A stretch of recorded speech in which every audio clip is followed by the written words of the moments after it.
Alright, I think we are now live. Great. And I think it's maybe better to go horizontal. You see more horizontal than vertical. Alright, hey guys.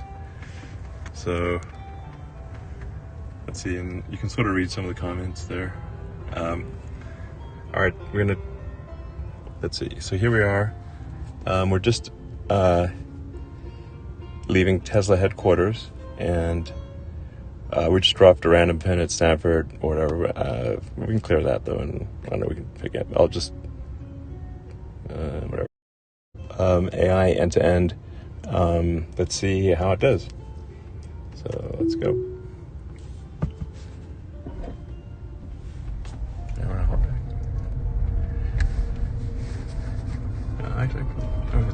Well, let's see.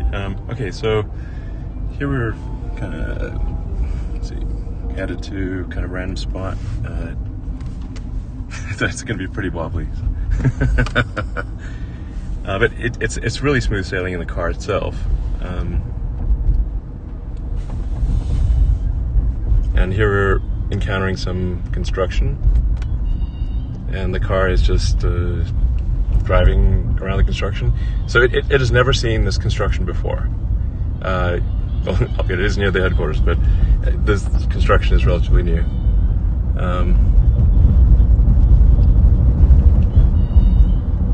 Let's learn exactly the right lane.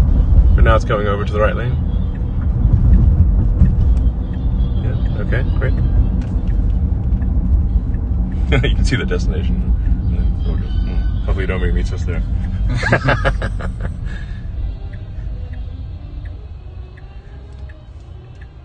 Let's see, is this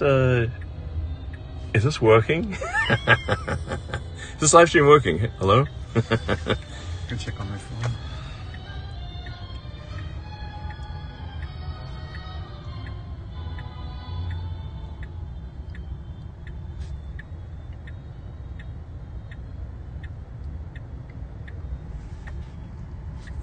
I think it's working. We are at this intersection.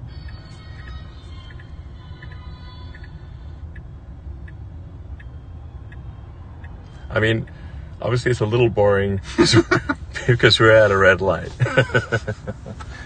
And there's a lot of traffic at this time. So, I don't want to bore people to death here, but we're just sitting at a red light in Palo Alto.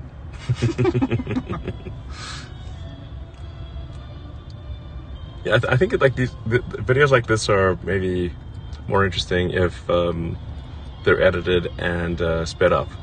Yeah.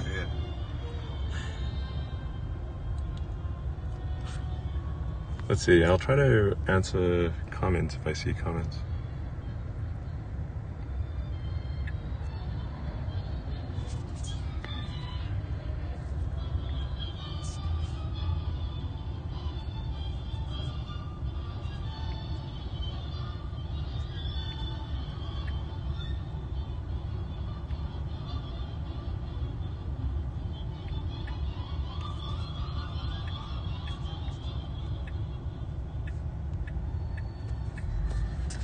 Man, this is a long ride. Well, the car is patiently waiting for the car light to change.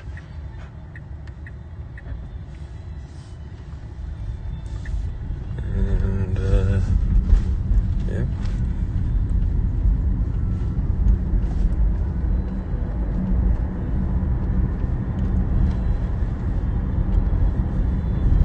Made a good left. It's kind of hard to tell maybe from the live stream, but the car is driving very smoothly.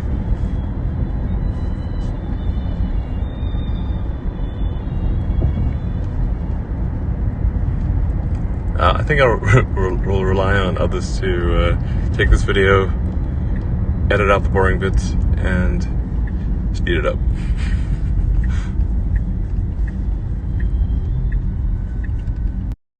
Smooth right there.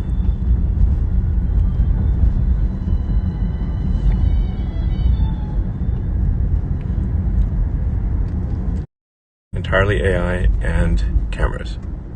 Just like our brain works, which is neural nets and eyes. Yep, I just slow down for a speed bump, which is cool. I just slow down for another speed bump. And we did not program in. There's no line of code that says slow down for speed bumps. So it is doing this based entirely on video training. Yeah, I went around the bicyclist. Yeah, and there's a bicyclist.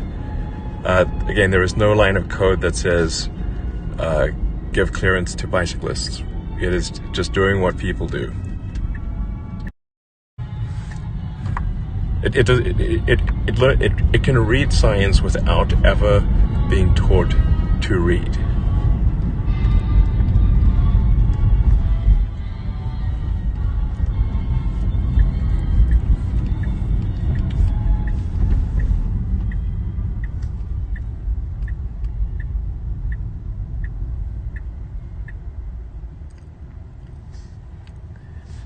Once again, there is no line of code that says stop at a stop sign or wait for another car. Who came first or whatever. Or who came. There's not like wait X number of seconds. Nothing like that. Nothing. This is all nets, baby. Nothing but nets. Yeah.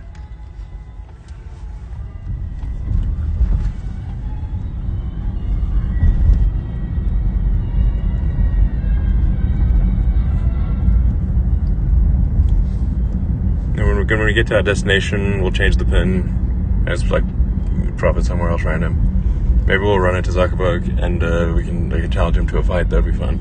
Spice it up. He's not traveling somewhere to his backyard.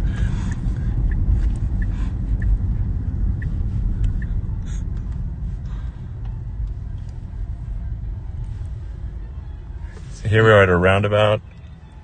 So roundabouts are obviously pretty complicated. It's needed for those two cars. Yep, it just waited for those two cars to go and then did the turn. Again, I'm being somewhat repetitive about this, but we have never programmed in the concept of a roundabout. We just showed a whole bunch of videos of roundabouts. So a lot. A big fleet helps.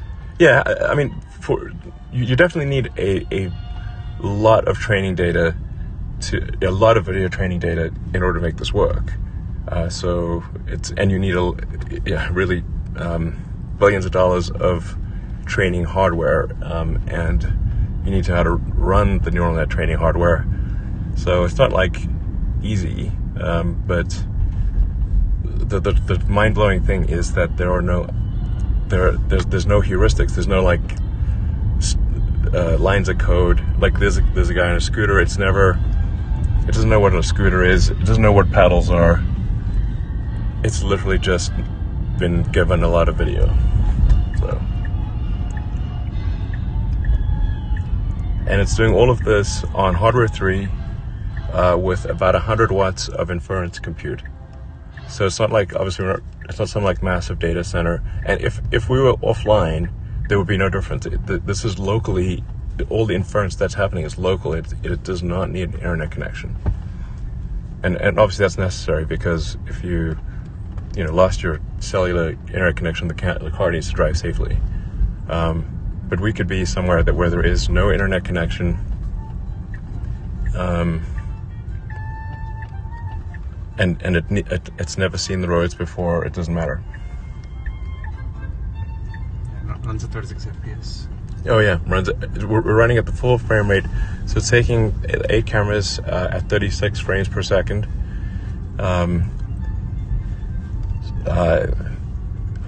Yeah. The pure AI version runs faster than the version that is a mixture of normal software and AI. In fact, it would run it faster than 36 frames per second, except the cameras are currently only capable of 36 FPS. Our current, back of the envelope frame number is we think it could probably run at 50 frames a second, And yeah, so but the reality of the roads are basically designed around 24 frames a second. Basically, it's similar to we got to the end, got to our destination, so I'll just pick a new destination here. Yeah, there's like some sort of random place here.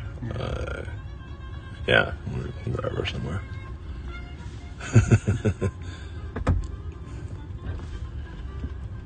I'm like, hello, assassins. If you want to get me, now's your chance. You just need to be in Palo Alto. Like this, the assassin count is low in Palo Alto.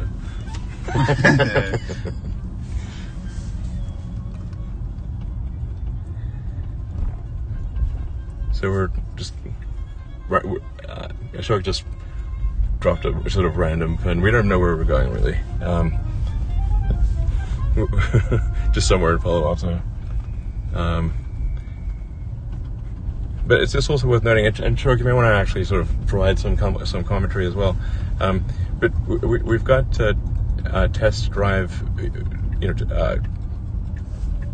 FSD 12 test drivers around the world. So we've got people in, I think, like New Zealand and like Thailand and Norway, Japan, everywhere. Because you should generalize. The concept of driving is general. You don't need to like just do it in the US. You could do it everywhere simultaneously. Right. Exactly. Just like a human can go travel to a country they've never been to before and rent a car and drive around and be, maybe not quite as good as someone local, but you can still rent a car in a foreign country and drive around. And we just have like some students over there that one of them stumbled briefly into the road and the car drove around them. A lovely day in California, the beautiful Stanford campus. Playing a little Four Seasons.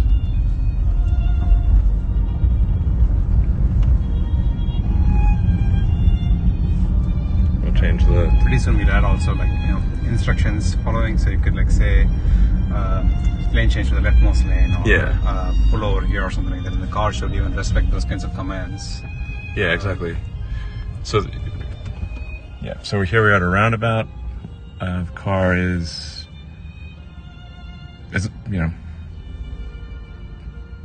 I've never been to this roundabout before, and the car is not specifically trained on this roundabout. Yeah, and then once it's our turn, and just proceeds.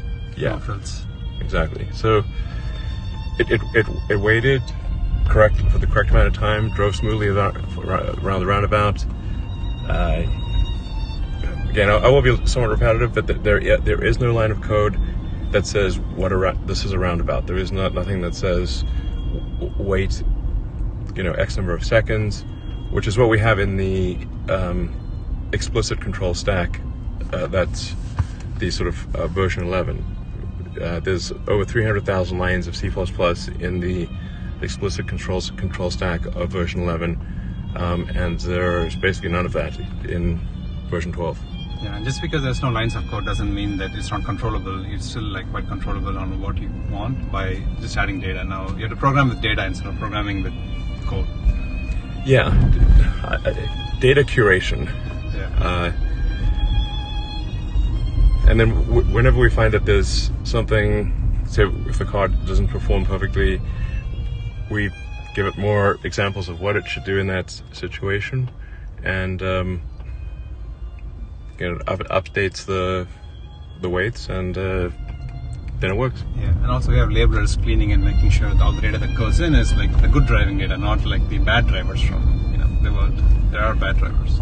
Yeah, absolutely. It's very important. The quality of the data is very important. So large amounts of mediocre data do not improve driving. Yeah, it's quite the opposite actually. Yeah, it makes it worse. So that's why the data curation is actually quite difficult. And I should say there is quite a bit of software around what data, so selecting what data to train the system with. So the software that runs in the car is minimal, but the software in the back end to train is like much larger and much more sophisticated. Yeah, exactly. So we do use like normal software for C++ basically for Python for deciding what data to select from the fleet, and then figuring out what is the high quality data versus the pretty good data. Yeah, and once we have a model, we also ship those models in shadow mode to the cars, and then every time it disagrees with what the user did, exactly, then you can like, get the data back, and then kind of that is more valuable than just collecting random data. Yeah, exactly. So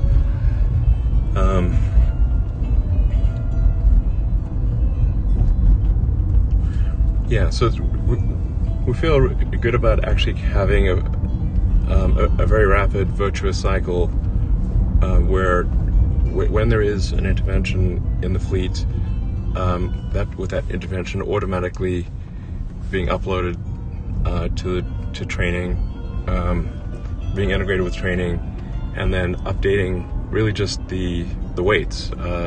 So it's not the binary that's changing, it's the weights.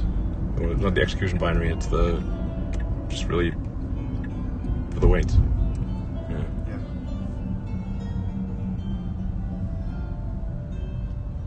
So where are we headed here?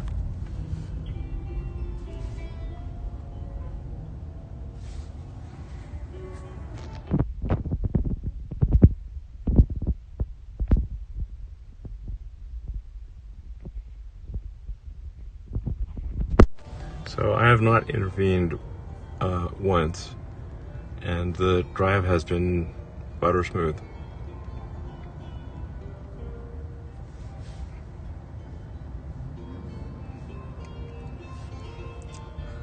Again, being somewhat repetitive, repetitive about being repetitive, in fact, but we have not programmed in the concept of traffic lights.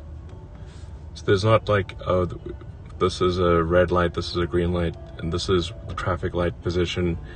We have that in the normal stack, but we do not have that in V12. This is just video training. Like I said, nothing but neural nets. And yet it knows which light applies to it. And it stops at a red light, accelerates at a green light. Now, one of the sort of maybe slightly funny challenges we've had is that since the car is being trained on what humans do, humans almost never stop fully at a stop street. So when they get to a stop sign, humans actually almost never go to 0 miles an hour. They may think they did, but usually they're doing at least a few miles an hour at a stop, coming up to a stop street. Sometimes people go faster than that, but the regulators are they're really quite insistent that we go to come to a complete stop at stop signs. And when we looked at the data, only 5% of the time do humans actually stop fully. Even lower than that. Oh, like so 0.5%. 0.5%? Yeah. Wow. Okay, so It's basically, extremely people almost never fully stop at stop signs. So we had to. Even if you look at those data, it's like a lot of them come to a stop and they get on their phone or something. It's not just regular people doing the stops. Yeah, and they might like semi-stop and then move a little bit and that kind of thing. So we had to poll the fleet for rare examples that less than 1% of the time when people actually come to a full stop, and artificially train the system to stop at stop signs at the insistence of the regulators. So.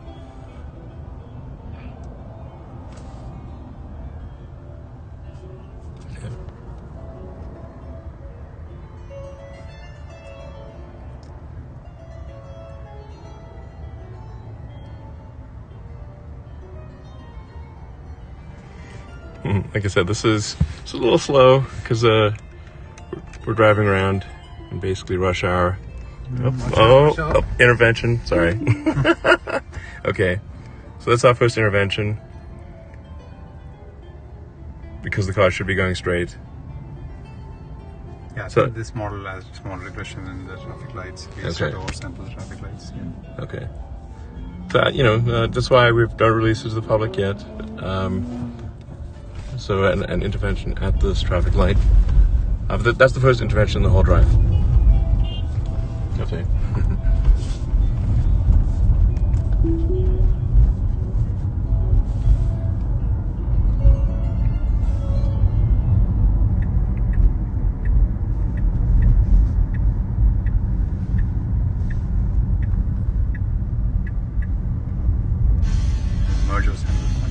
Yeah, so it just did a merge, traffic merge, super smooth.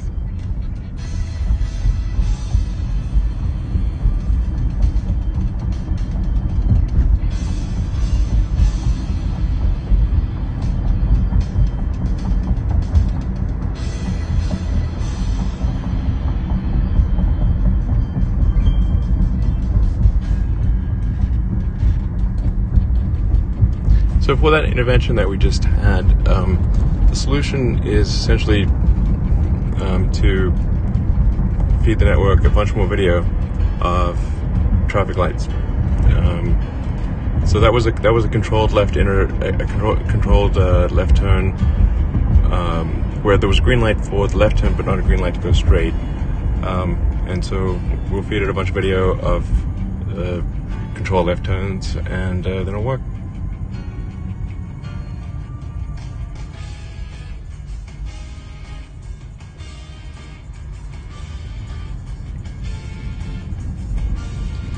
In the next 2 weeks, we're going to release a shadow mode release where we're going to run this network in the background and then check when, for example, in this case, we would have wanted to go, but then the driver would not have gone. So we can just check that, okay, and then we get the data back into the labelers, and the labelers say who was correct. Yeah. Yeah, and that helps know that we should not have gone. So you don't have to even get the intervention. You can just passively observe what we want to do, and this is what happened in reality. Right.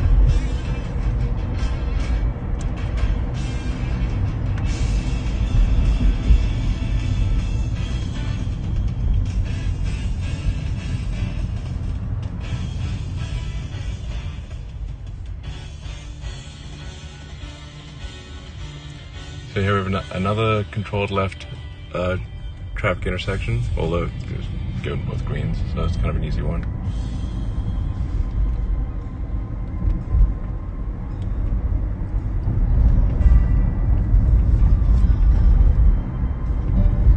The smoothness of the control, the car, just how smoothly the car is behaving it's hard to convey, I think, on camera, but it's just super smooth. Yeah, you have to feel it, really.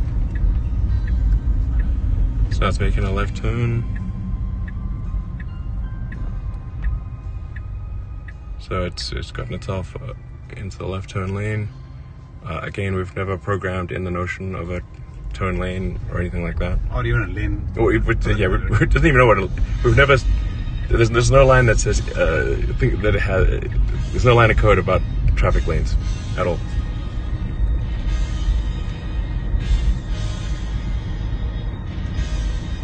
Internal to its mind, it might know all these concepts and how we think about it, lanes and vehicles, things like those. But we have just not explicitly asked for it.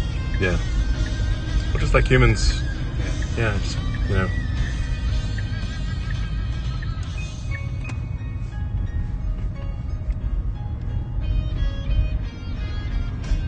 Alright, we've arrived at this random pin.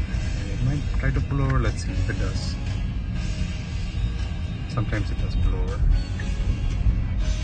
Yeah, so it kind of, so this is pretty cool. So the car just pulled over to the side of the road, and the passenger should get off. And parked.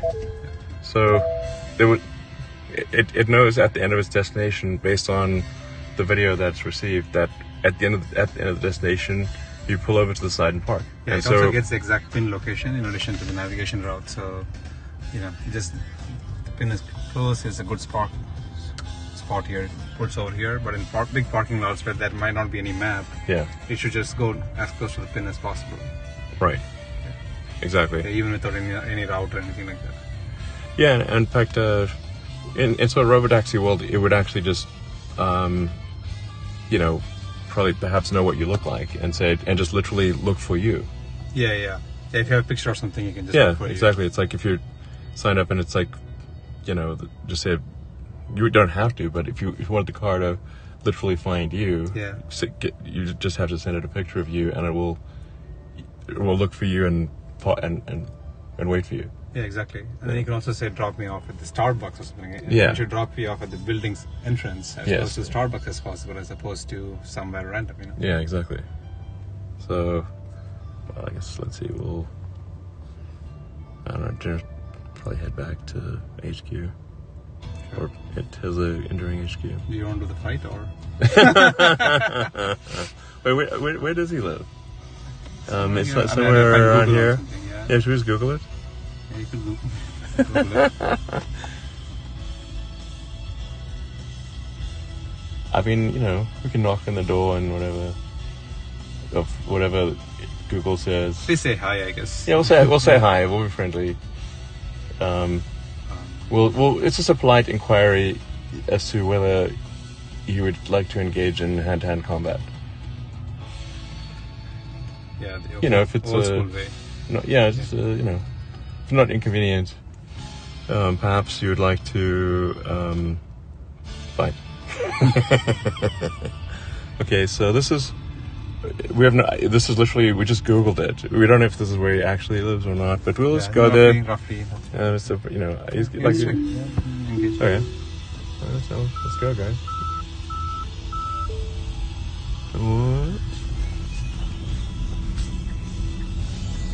So now we're at least going to where Google says, you know, Zuckerberg lives. You know, I don't think this is really, you know, it can't be really considered doxing if we just Googled it.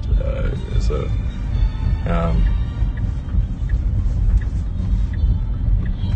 we'll see if it's the drive correctly to where Google thinks you live.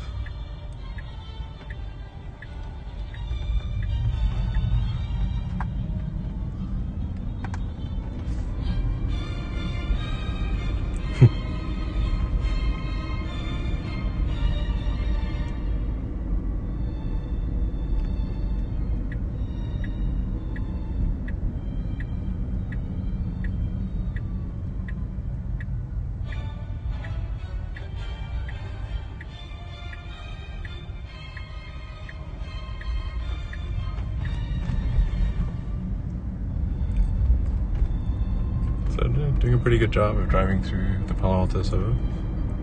Sure, lovely.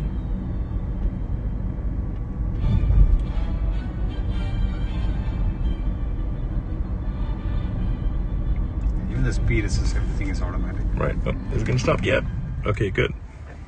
Stopped at the red line. Yeah, it was a late yellow, so it's just like... Yeah. Pretty much what a person would do. Yeah. Some cyclists over there.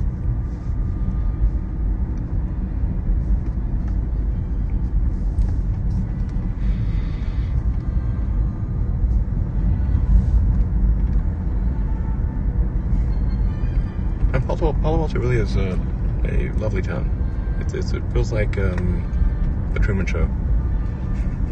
It's best for families. Yeah. It's like everything's perfect. Yeah.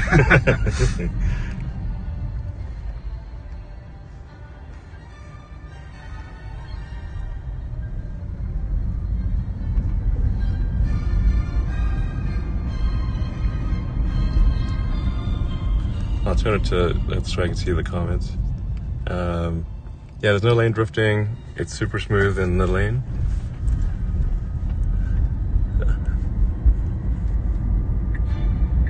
And it doesn't confuse a bike lane with a real lane or anything like that.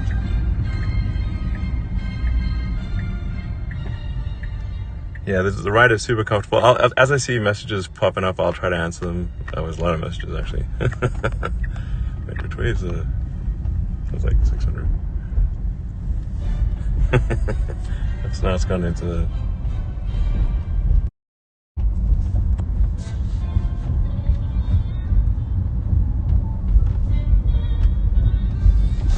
So here we are, headed to like Edgewood Drive. We don't know if this is actually where he lives or not.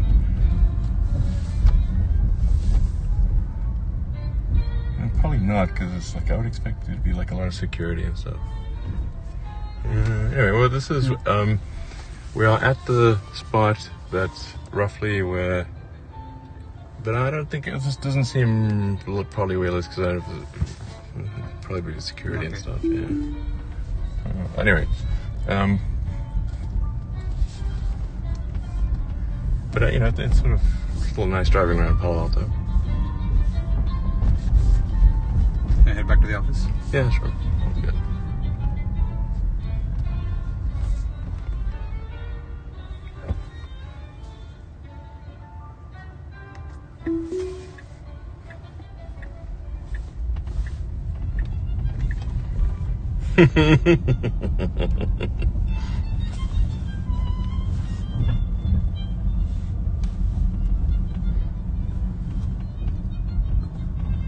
Zuckerberg did say, like, name the date in bold letters or whatever on,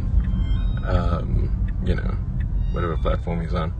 And so I'm like, hey, right about right now. So just, does now work? Alright, well, we couldn't find him, so we are heading back to Tesla headquarters. Our ship is waiting for the pedestrians or something. Maybe it's like perhaps overly cautious about the pedestrians. Nice couple passing by. We won't film them because they might be a little weird. They won't be approving it. They just walked past. So,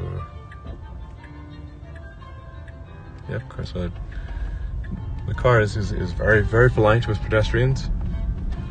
So it's stopped to wait for the couple to pass by, and now it's continuing to drive.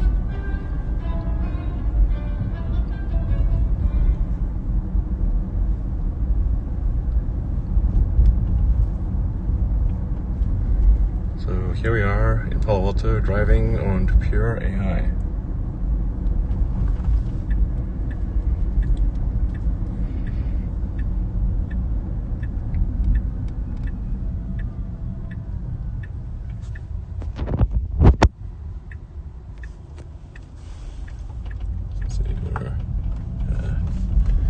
Headed back to Tesla Global Engineering Headquarters in Palo Alto.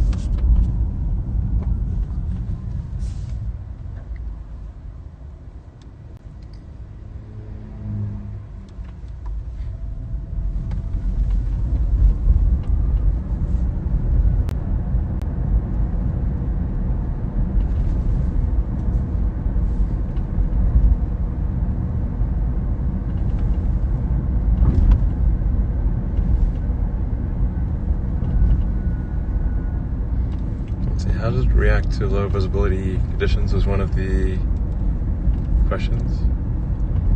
Yeah, like at night and stuff, I suppose, or rain and snow. I think it works as we would expect it to. It like slows down rain and then drives at lower speed. And for occluded intersections, it kind of like crawls forward and then checks, if the vehicle's coming. That's one of the areas that we're trying to improve even more than just doing it right now. Yeah, one of the reasons we definitely need training from all around the world is that the weather in California is amazing, and it's as the song goes, like basically never rains in California. It's like sunny and nice almost all the time. And the drivers are pretty nice too. The drivers here are quite polite. So we need some aggressive drivers and also pedestrians. Yeah, exactly. Like we need situations where like there's a parade or a crowded situation or whatever. A lot of pedestrians for whatever reason. Yeah, we want to be safe, but also confident and be competent. We don't want to be too skittish and like hit the brakes all the time. Yeah, it was like unnecessary. Yeah, but it's winter basically in New Zealand, and so we have like this snowy conditions there that we can train in. There's a bicyclist. Oh, it's a little tight. That's okay.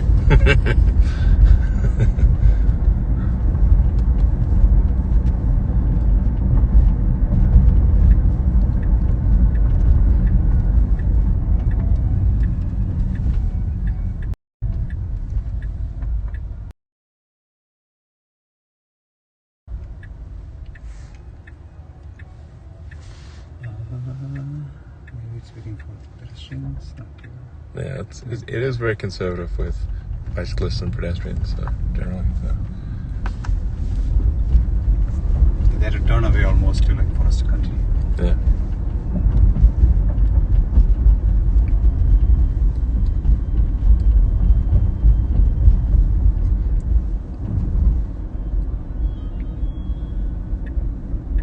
It's interesting. This is like an unprotected turn for us.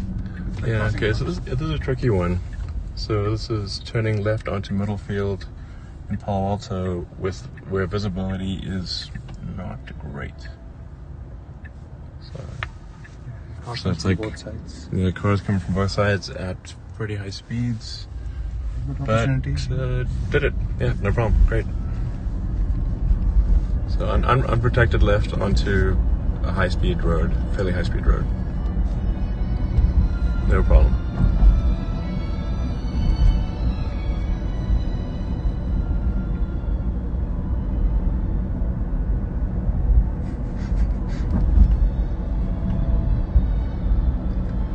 Yeah, so V12 will be, I would say, actually smart summon, ASS. Yeah.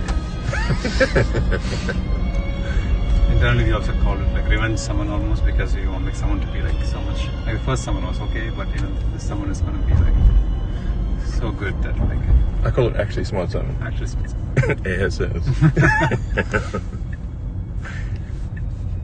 It's like, don't you want some ASS? Of course you do.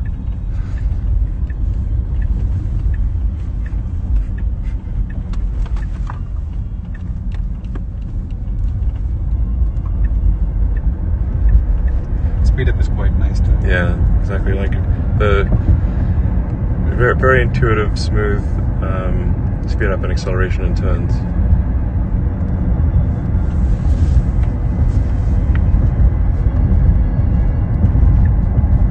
Yeah, even the set speed is just set to some max value. Yeah, exactly. It's currently set to 85, but it's ignoring the set speed. It's driving at what would be intuitively the right speed for people to drive at. Yeah, you did a lane change to get into the faster lane. Exactly. So there's two lanes here. There's a lot more cars in that lane, fewer cars in this lane, and it's going straight. So it picked the lane with the fewest cars.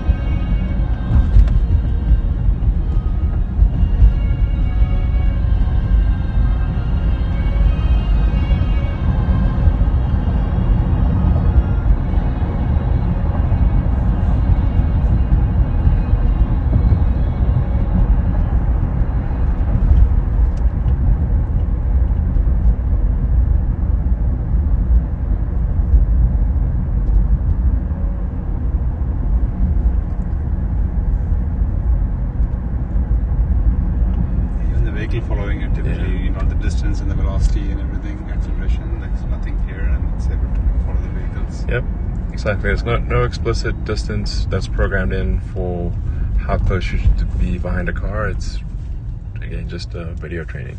Yeah, it's intuitive, just intuitively. These speeds, and this is kind of the right following speed. Like what would humans generally do, and it picks a reasonable follow distance and does that. Yeah, the nice thing is, for bad weather conditions, for example, it will automatically increase the speed. Yep. And if or decrease the speed. Increase the distance. Distance. Yeah.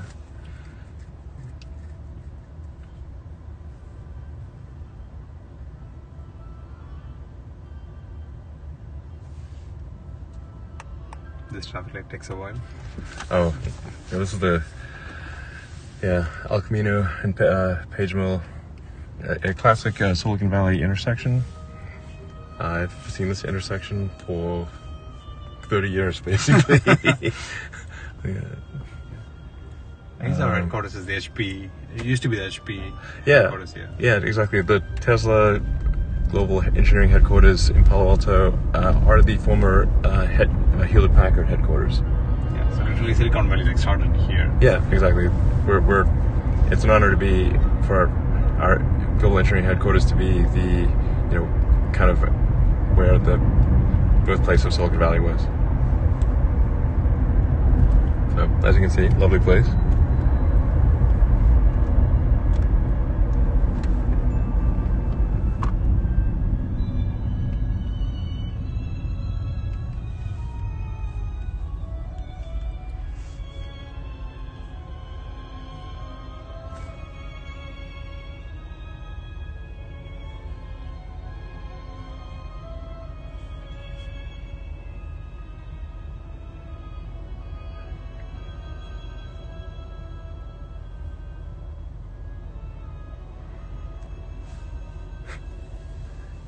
So we'll see how it does in the parking lot. So, because parking lots are complicated, especially the Tesla parking lot, which is jam-packed. So probably pretty full even on a Friday night, a Friday evening. Yeah, it's 7 o'clock on a Friday.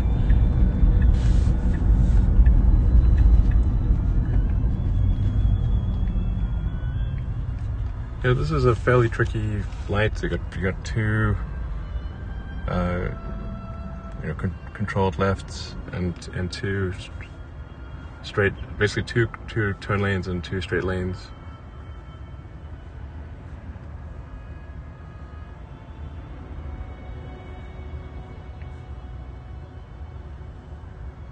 And it's sort of like merge after this turn, which is also interesting because it's like turn and merge simultaneously. Yeah, it's got to turn and merge simultaneously, which is tricky.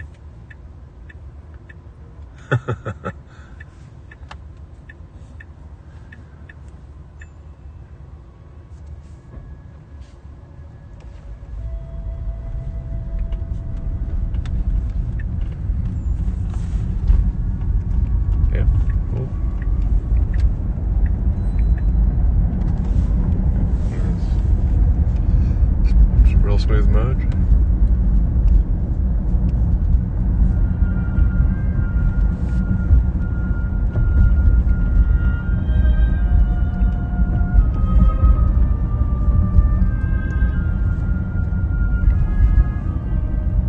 Now, one of the interesting things about pure AI driving is that it actually doesn't need a map at all. So we could delete the navigation system, simply give it a GPS point and say, get to this GPS point somehow. We're not going to tell you how. You could say, like, you see that building in the distance, go there. And it would do that even with it might make some, get to go down a road that's a dead end and then have to reverse out, but it would basically be able to do what a human can do, where if you said please go to point at something and go there. So now it's going into the parking lot. There is no explicit map of the parking lot, so now it is just trying to get to a GPS point.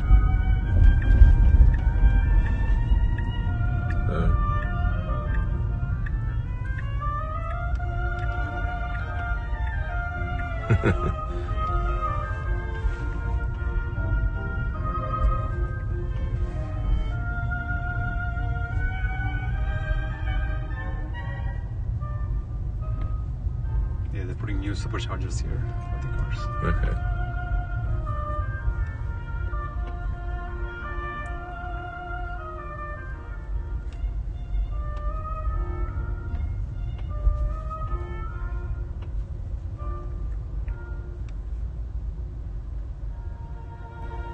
Here. Yeah, that's how it got to the point, and that's it. Alright, so that was the FSD 12 beta drive. Super smooth. One intervention, which we'll fix with a bit more training data. Otherwise, really I would say, if this was a Uber driver, pretty much apart from that one intervention, 5 stars. Yep. So, alright, thanks everyone for tuning in.